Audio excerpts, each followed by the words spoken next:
Hi everyone, this is Devon Coombs, and today I'm going to continue my series on how to make college education affordable. So a huge thing that many students overlook because they don't want to spend the time, I'm not going to say students are lazy, but they don't spend the simple amount of time to apply, are scholarships. Scholarships and more scholarships, as you can see by my title. Such a great way to get free money. So much free money. I applied for scholarships my last semester of college, my last year, and I got a full ride my last year of college just because I applied for every scholarship I possibly could. I spent about 20 hours writing essays, proofreading them, and getting letters of recommendation, and I received over $10,000 in scholarships. I think the total was well over $20,000 in scholarships. And so that is one of the main reasons I am graduating without any debt. Scholarships are so essential, and every university offers scholarships. Every university has a scholarship department that you can go to and make sure you apply. Also, professional organizations have them. Like, I'm going into accounting, so the AICPA has their own scholarships, the Cal CPA has their own scholarships. Look into as many outlets as possible for scholarships and apply to every scholarship. You are bound to get one as long as you follow these rules. Take the time and write a few essays. Spend your time on these essays. So many students that I've helped a lot of students with their essays regarding scholarships. I do my best on campus to help as many students as I possibly can.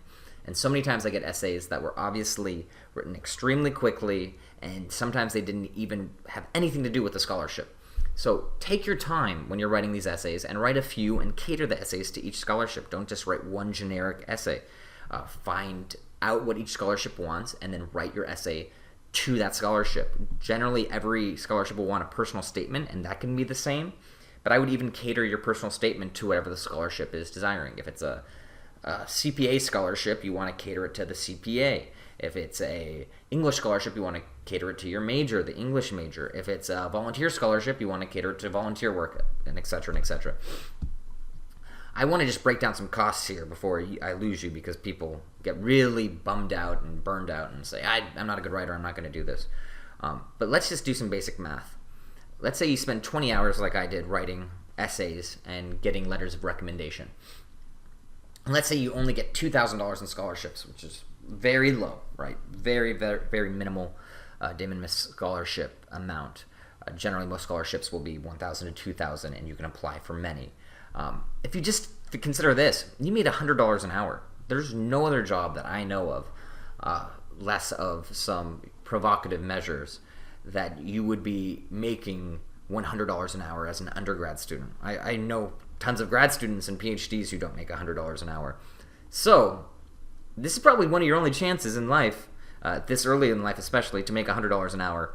So if you don't do this, it's almost foolish. So I highly recommend that you apply for scholarships. So I'm going to go over the two main parts of scholarships, essays and letters of recommendation. I hope I've encouraged you to even consider this option. So the essay section, every scholarship generally requires an essay. I recommend make it personal. Tell a little bit about your life story, especially in your personal statement, why you're going to college, what you want to get out of college, what you volunteer for if you don't volunteer, how you work if you don't work, what student organizations are you a part of, and if you don't do any of those things, what you aspire to be a part of. And this is important, just writing these goals down, even if you're not involved in anything and you're just a homebody or you're just a gamer or you do anything else, it will help you to aspire to more goals. And there is someone in your shoes, probably in the committee that's choosing these scholarships, who will say, that person looks like they can use this, or that person looks like they deserve it, or at least they wrote something and maybe this will inspire them to do more. So make it personal. Tell the truth about yourself. Make it genuine. Proofread it. So many students don't proofread their work. They just pump out something. Use your grammar check on the highest settings in Word, and then have your friends, preferably English majors or journalism majors, proofread it for you. Just sit down with a friend, buy them a cup of coffee, and say, can you look over my essay? And they'll be glad to, and they'll tell you maybe what you're doing right, what you're doing wrong, and get a few friends to do it. It only takes a little bit of time, and it helps bond your friendship a little bit more. And a lot of friends are more than willing to do this. The English majors definitely get excited because they feel so intelligent when you ask them to proofread your work, or journalism majors. So feed their ego, do them a favor, and let them proofread your work for you. Follow the format and answer the questions. So many students don't follow the format. I've read personal statements that talk about one experience at a job, or I've read questions that say, tell me why you like your major, or tell the committee why you like your major, and students will tell them their life story. Just read the format, answer the question, make sure you follow the word limits. A lot of these committees have to read hundreds or thousands of essays, so don't waste their time. They really will appreciate just basic direct essays. So get to the point, be direct, and then show love for your scholastic work, your volunteer work, and show love for your major. Genuine passion for your school, genuine passion for your community, whatever you're passionate about. If you explain that and show that through your writing, the committee will be much more likely to give you a scholarship. Now let's talk about the recommendation section, the other main part.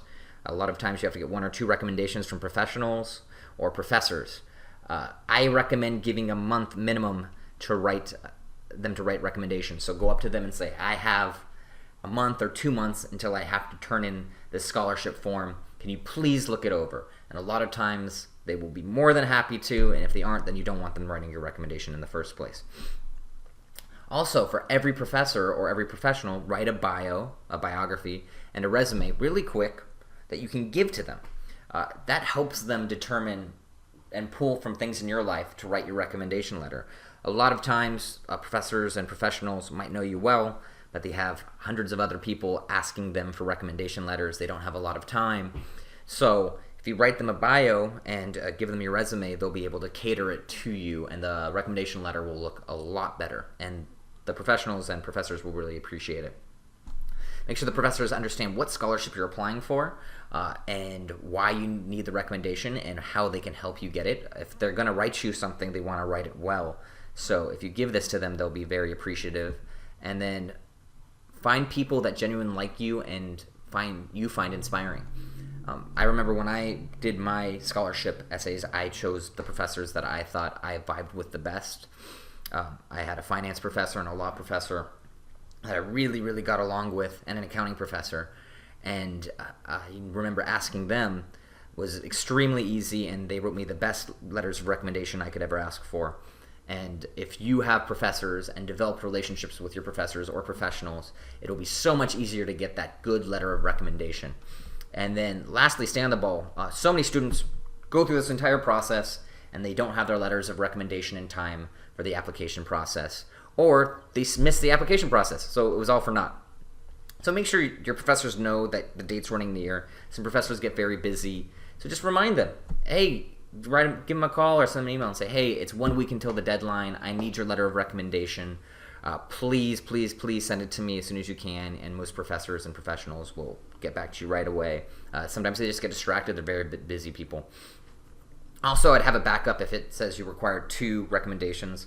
Get 3, just because someone might just lag, or someone might not be able to complete it. So always go 1 more. So in finality, get scholarships. You'll get a bunch of money. It will help you minimize the cost of college. Sometimes you'll get paid to go to college like I do. And it's just a magnificent, easy way to make money, develop relationships with professors, and they're great resume fillers. So I hope this helps. If you have any questions regarding scholarships, feel free to write my Twitter.